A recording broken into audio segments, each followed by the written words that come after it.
నమస్కారం N95 news కి స్వాగతం. ముందుగా హెడ్లైన్స్.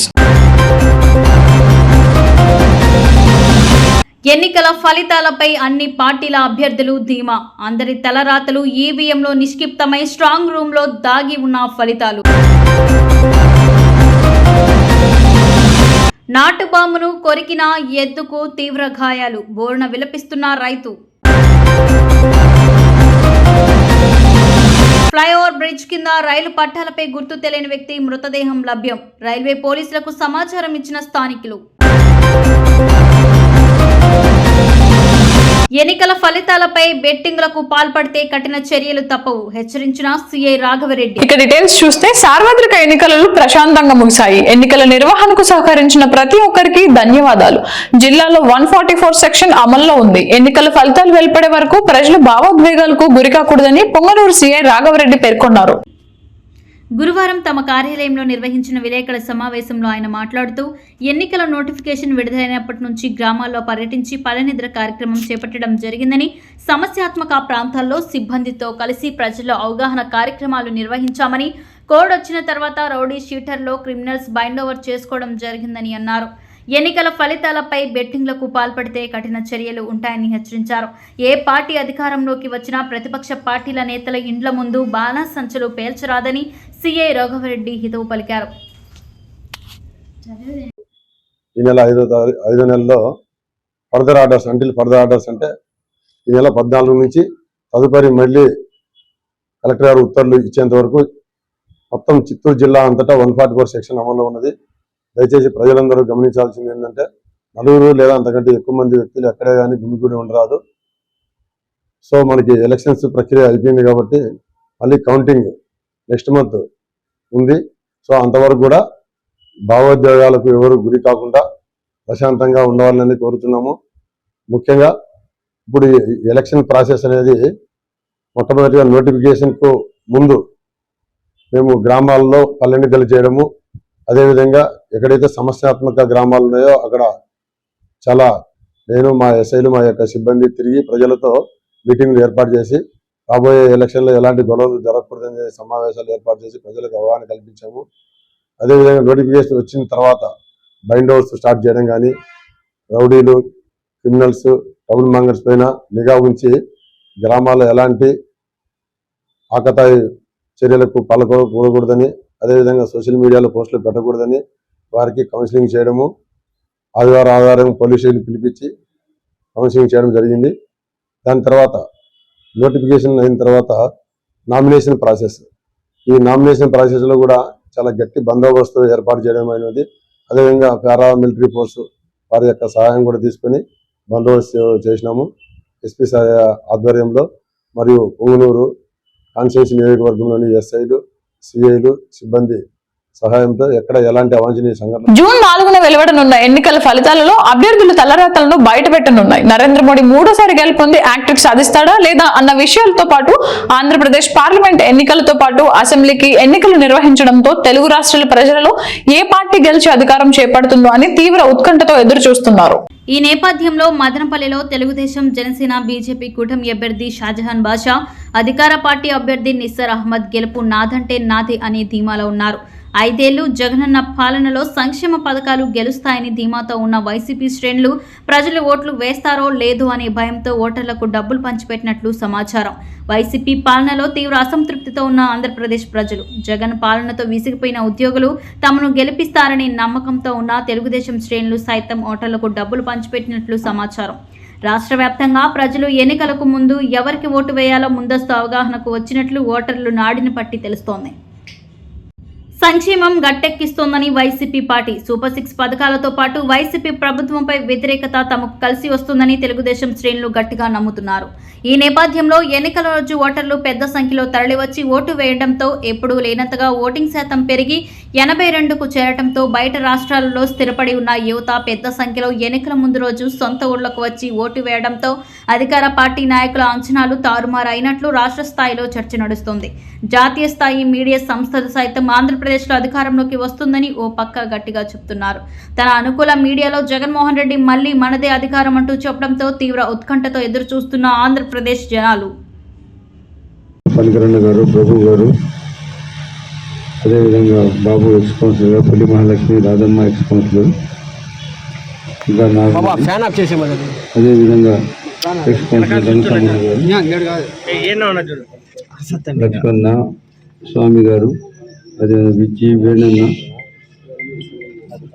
సోదరుల నరసింహులు, అదేవిధంగా చలపతి నాయుడు గారు, అన్న అంజన్న గారు ఎక్స్ కౌన్సిలర్, ఎక్స్ ఐపీటీసీ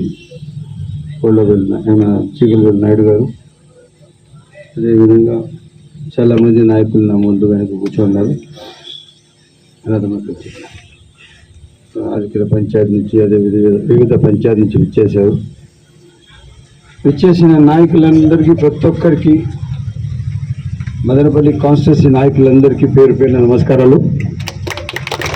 మీరు నిరంతరం నాతో కలిసి ప్రతి అడుగులో అడిగేసి నాతో కలిశారు, నడిచారు. ఆ నడైతే ఈరోజు మన గెలుపు బాధ్యత, అదే సర్వస్వం తెలియజేస్తున్నాను. ఈరోజు ఏదైతే మీరు నిరంతరం నా కోసం శ్రమించి కార్యక్రమాలు చేసి పెద్ద ఎత్తున మదనపల్లి కాన్స్టిట్యున్సీలో మనం ఈరోజు గెలవబోతున్నామంటే దానికి కారకులు మీరే అని చెప్పి తెలియజేస్తున్నాను. అదేవిధంగా వైఎస్ఆర్ పార్టీ నిన్న జరిగిన ఎలక్షన్ ప్రక్రియలో హోరాహోరీగా జరిగిన ఎలక్షన్ ప్రక్రియలో ప్రతి ఒక్కరూ చాలా వరకు మాకు సహకరించారు. నాకు ఈ ఎలక్షన్స్లో యూనిటీ ఎంపీగా ఎమ్మెల్యేగా నేను నిలబడ్డాను. దానికి మదనపల్లి కాన్స్టిట్యూన్సీలో ఈ ఎలక్షన్స్లో నాకు సహకరించిన దేశాధిపరెడ్డి గారికి, నరేష్ కుమార్ రెడ్డి గారికి, తర్వాత అక్కులప్ప గారికి, లక్ష్మీ మస్లం గారికి, దాని తర్వాత జింకా చలపతి గారికి, ఉదయ్ కుమార్ గారికి, సాయి ప్రసాద్ రెడ్డి గారికి, తర్వాత చైర్మన్ మనుజ గారికి, తర్వాత మదనపల్లి మళ్ళా రామసముద్రం జెడ్పీటీసీ, ఎంపీటీసీ, తర్వాత ఎంపీపీ గారికి, కేశవరెడ్డి గారికి, సిహెచ్ రామచంద్రారెడ్డి గారికి, అదేవిధంగా భాస్కర్ గౌడ్ గారికి, సిహెచ్ ప్రకాష్ గారికి, అదేవిధంగా నందా గారికి, రెడ్డపరెడ్డి గారికి, సదాశివరెడ్డి గారికి, రమణారెడ్డి గారికి, ఇంకా చాలా వరకు పేర్లు నేను లిస్ట్ చేశాను. ఇంకా చాలామంది ఈ ప్రక్రియలో చాలా కీలకంగా ఉపయోగించినారు. చాలా కష్టపడి ఈరోజు మనకి ఈ స్టేజ్లో మనం చేరినామంటే వాళ్ళకందరికీ మూల కారణం వీలయ్యి మన కార్యకర్తలు కానీ మన వైఎస్ఆర్. మదనపల్లి పట్టణం అమ్మచెరువు మిట్ట వెలుగు స్కూల్ నందు తెలుగుదేశం పార్టీ సాంస్కృతిక కళల విభాగం జిల్లా అధ్యక్షులు డాన్స్ రెడ్డప్ప కుమార్తె విజయ స్వప్న జన్మదిన వేడుకలు ఘనంగా నిర్వహించారు. బుధవారం సాయంత్రం గ్రీన్ హార్ట్ సభ్యులతో కలిసి వెలుగు చిన్నారులు వృద్ధుల సమక్షంలో జరిగిన కార్యక్రమానికి గ్రీన్ హార్ట్ సభ్యులు ఎర్రబెల్లి వెంకటరమణారెడ్డి, జై భీమ్ పార్టీ నాయకులు కోన భాస్కర్, మల్లికార్జున నాయుడు, బొమ్మిశెట్టి పురుషోత్తం, జయ, దయ్యాల మల్రెడ్డి, వేల్పుల వెంకటేష్, అదెబ్బ, వేణు, బియ్యం రెడ్డి శేఖర్, శ్రీనాథ్, కాశీ శ్రీరామ్, రమణ, సిబిఎన్ రెడ్డి శేఖర్, డాన్స్ రెడ్డన్న కుటుంబ సభ్యులు జన్మదిన వేడుకలకు హాజరయ్యారు. ఈ సందర్భంగా కేక్ కట్ చేసి అందరికీ పంచిపెట్టారు. విద్యార్థులకు పండ్లు, మిఠాయిలు పంచిపెట్టడం జరిగింది. అందరికీ విందు భోజనాన్ని ఏర్పాటు చేశారు. జన్మదినాన్ని జరుపుకుంటున్న విజయ్ స్వప్నకు గ్రీన్ హార్ట్ సభ్యులు, వృద్ధులు, వెలుగు సిబ్బంది, చిన్నారులు పుట్టినరోజు శుభాకాంక్షలు తెలిపారు. ఈ సందర్భంగా వారు మాట్లాడుతూ విజయ స్వప్న భవిష్యత్తులో మరెన్నో పుట్టినరోజు వేడుకలు శ్రీవారి ఆశీస్సులతో జరుపుకోవాలని ఆకాంక్షించారు. అనంతరం డాన్స్ రెడ్డప్ప మాట్లాడుతూ తన కుమార్తె పుట్టినరోజు వేడుకలు వెలుగు పాఠశాల నందు జరుపుకోవడం ఆనందంగా ఉందన్నారు. తన కుమార్తెకు జన్మదిన శుభాకాంక్షలు తెలిపిన ప్రతి ఒక్కరికి పేరు పేరున కృతజ్ఞతలు తెలిపారు. ప్రత్యేక పాఠశాల మీ అందరి సహాయ సహకారంలో ప్రస్తుతం 190 మంది దివ్యాంగులు మరియు వృద్ధులకు సేవలు అందించుతుంది. ఈరోజు రెడ్డి శేఖర్ గారి కుమార్తె విజయ స్వప్న జన్మదినం సందర్భంగా మన మధ్య కేక్ కట్ చేయడానికి విచ్చేశారు. 10 మంది మంచి కోరే మీరు 10 కాలాల పాటు సంతోషంగా ఉండాలని ఆశిస్తూ, నలుగురి కోసం జరిగే మీకు నా మేల్తటి ఆనందం నా దేవుడి ఇవ్వాలని ఆకాంక్షిస్తూ కొమరంభీం ఆసిఫాబాద్ జిల్లా కౌటల మండలం మొగోడ్ గ్రామానికి చెందిన జిత్రు అనే రైతుకు చెందిన ఎద్దు అటవీ ప్రాంతంలో మేతకు వెళ్లి గాయాల పాలైన విషయం ఆలస్యంగా వెలుగులోకి వచ్చింది. గురువారం రైతు తెలిపిన వివరాల ప్రకారం అడవి పందులకు వేటాడడానికి పెట్టిన నాటు బాంబును ఎద్దు కొరకడంతో ఎద్దు తల, దవడ భాగాలు చెల్లాచెదురైనట్లు రైతు తెలిపారు. తీవ్ర గాయాలతో ఇంటికి వచ్చిన ఎద్దును చూసి రైతు జిత్రు కన్నీరు మున్నీరుగా వెలిపించాడు. మదనపల్లె మే 16 ఈ నెల 28, 29 తేదీల్లో కోర్టులో గంగమ్మ జాతరను నిర్వహించేలా ఆలయ కమిటీ సభ్యులు తీర్మానించారు. ఈ నేపథ్యంలో గురువారం చాటింపు వేయించారు. ఇందులో భాగంగా అమ్మవారికి ప్రత్యేక పూజలు నిర్వహించి దున్నపోతుకు దండ వేసి జాతర ఏర్పాట్లను ప్రారంభించారు. కాగా ఆలయ చైర్మన్ మార్పూరి చిన్నరెడ్డప్ప, కార్యదర్శి ప్రభాకర్ నాయుడు, వైస్ చైర్మన్ వేణుగోపాల్ నాయుడు, కోస్ అధికారులు రాటకొండ రంగస్వామి నాయుడు, కరుణాకర్ నాయుడులు జాతర చాటింపు వేయించి ఏర్పాట్లను ముమ్మరం చేశారు. ఈ సందర్భంగా వారు మాట్లాడుతూ ఈ ఏడాది గంగ జాతరను ఘనంగా నిర్వహిస్తున్నామన్నారు. అయితే కరోనా నేపథ్యంలో 2 ఏళ్లుగా జాతరను సక్రమంగా నిర్వహించలేదన్నారు. ఈ ఏడాది ఘనంగా నిర్వహిస్తున్నామన్నారు. 28న మంగళవారం రాత్రి తిరునాళ, 29న బుధవారం పగలు తిరునాళ నిర్వహించేలా తీర్మానించామన్నారు. దీంతో చాటింపు వేయించి జాతర ఏర్పాట్లను ముమ్మరం చేసినట్లు పేర్కొన్నారు. సంస్కృతి, సాంప్రదాయాలు, సాంస్కృతిక కార్యక్రమాలతో జాతర నిర్వహిస్తున్నట్లు తెలిపారు. జాతర ఉత్సవ కార్యక్రమాల్లో భాగంగా ప్రతిరోజు అమ్మవారికి అభిషేకం, ప్రత్యేక పూజలు నిర్వహిస్తున్నట్లు చెప్పారు. జాతరకు తెలుగు రాష్ట్రాలతో పాటు కర్ణాటక, తమిళనాడు నుంచి పెద్ద సంఖ్యలో భక్తులు హాజరవుతున్నారన్నారు. 2 రోజుల పాటు జరిగే జాతరకు భక్తులు పెద్ద సంఖ్యలో హాజరై జయప్రదం చేయాలంటూ వారు పిలుపునిచ్చారు. ఈ కార్యక్రమంలో ఆలయ ప్రత్యేక ఆహ్వానితులు జోలంపాలెం భవానీ ప్రసాద్, ఆలయ కమిటీ సభ్యులు మార్పూరి మహేష్, దేవేంద్ర, విక్కీ, బోయపాటి శ్రీనివాసులు నాయుడు, కృష్ణకుమారి, భక్తులు తదితరులు పాల్గొన్నారు. కుప్పం పట్టణంలోని ఫ్లైఓవర్ బ్రిడ్జ్ కింద రైలు పట్టాలపై గుర్తు తెలియని వ్యక్తి మృతదేహం లభ్యమైన ఘటన గురువారం చోటు చేసుకుంది.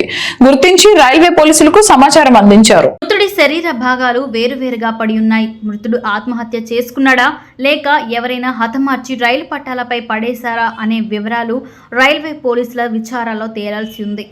శాంతిపురం మండల కార్యాలయంలో పనిచేస్తున్న నరేంద్రమూర్తిగా గుర్తించిన అధికారులు. మృతుడు నరేంద్రమూర్తి మదనపల్లికి చెందిన వాసిగా వెల్లడించిన అధికారులు. 10 రోజులుగా విధులకు హాజరు కాని నరేంద్రమూర్తి మరిన్ని వివరాలు రైల్వే పోలీసుల విచారణలో తెలియాల్సి ఉంది. ఏపీలో సంక్షేమ పథకాల్లో భాగంగా లబ్ధిదారులకు అందిస్తున్న నగదు బదిలీ ప్రారంభమైంది. ఎన్నికల సంఘం ఆంక్షలు పోలింగ్ తో ముగియడంతో డీబీటీ పథకాలకు నిధులు విడుదల చేశారు. ఎన్నికల ముందు తీవ్ర చర్చనీయాంశంగా మారిన సంక్షేమ పథకాల నిధుల విడుదలకు ఎట్టకేలకు గ్రీన్ సిగ్నల్ వచ్చింది. బుధవారం ఆసరా పథకానికి 1480 కోట్ల రూపాయలు విడుదల చేశారు. అలాగే జగనన్న విద్యా దీవెన కింద సంపూర్ణ ఫీజు రియంబర్స్మెంట్ కోసం 502 కోట్ల రూపాయలు విడుదలయ్యాయి. మిగిలిన పథకాలకు కూడా ఈ రోజు, రేపు నిధులు విడుదల చేయనున్నట్లు ఏపీ సర్కార్ ప్రకటన చేసింది. 2-3 రోజుల్లో పూర్తి నిధులు విడుదల చేయనున్నట్లు పేర్కొంది. అంగళ్ళు సమీపంలో గల ప్రముఖ ఇంజనీరింగ్ కళాశాల Madanapalle institute of technology and science లో డిపార్ట్మెంట్ ఆఫ్ మేనేజ్మెంట్ స్టడీస్ వారు సామర్థ్య ఇంటర్నల్ మేనేజ్మెంట్ మీట్ ను ఏర్పాటు చేశారు. ఈ కార్యక్రమంలో కళాశాలలోని ఎంబీఏ విద్యార్థులకు వివిధ పోటీలను ఏర్పాటు చేశారు. ఈ కార్యక్రమంలో కళాశాల ప్రిన్సిపల్ డాక్టర్ సి యువరాజ్ జ్యోతి ప్రజ్వలనతో కార్యక్రమాన్ని ప్రారంభించారు. ఈ కార్యక్రమంలో ఆయన మాట్లాడుతూ ఎంబీఏ విద్యార్థులకు వారి నైపుణ్యాలను పెంపొందించడానికి ఇలాంటి కార్యక్రమాలు ఎంతో అవసరమని, ముఖ్యంగా విద్యార్థులకు కమ్యూనికేషన్ స్కిల్స్ చాలా అవసరమని ఆయన అన్నారు. తద్వారా విద్యార్థులకు ఉద్యోగ అవకాశాలు సులువుగా లభిస్తాయని ఆయన అన్నారు. దేశ విదేశాలలో అద్భుతమైన ఉద్యోగ ఆప్షన్స్ అందుబాటులో ఉన్నాయని, క్రమశిక్షణతో ఉంటూ కష్టపడి చదువుకునే విద్యార్థులకు మంచి భవిష్యత్తు ఉంటుందని అన్నారు. ముఖ్యంగా గ్రాడ్యుయేషన్ స్థాయి అభ్యర్థులు ఎక్కువగా ఆసక్తి చూపుతున్న కోర్సు ఉంది అంటే అది ఎంబీఏ అని ఆయన అన్నారు. ప్రపంచ దేశాలలో ఏ కంపెనీ అయినా కూడా ఎంబీఏ గ్రాడ్యుయేట్ అవసరమని, బ్యాంకింగ్, ఆర్థిక సేవలు, ప్రభుత్వ రంగం, ఇన్సూరెన్స్ మొదలైన ఎన్నో రంగాలలో ఉద్యోగ అవకాశాలు మెరుగ్గా ఉన్నాయని ఆయన అన్నారు. ఈ కార్యక్రమంలో విద్యార్థులకు నిర్వహించిన young manager, business quiz, paper presentation, treasure hunt మొదలైన పోటీలను విద్యార్థులకు నిర్వహించారు. ఈ కార్యక్రమంలో dean Srimanth Basu, professor doctor Pradeep Kumar, విభాగాధిపతి doctor Geetha Devi, convener doctor Gnana Prasuna తదితరులు పాల్గొన్నారు. అనుక్షణం ప్రజల పక్షం న్యూస్ ఇంతటితో సమాప్తం. తిరిగి రేపటి బులెటిన్ లో మళ్ళీ కలుద్దాం. అంతవరకు సెలవు, నమస్కారం.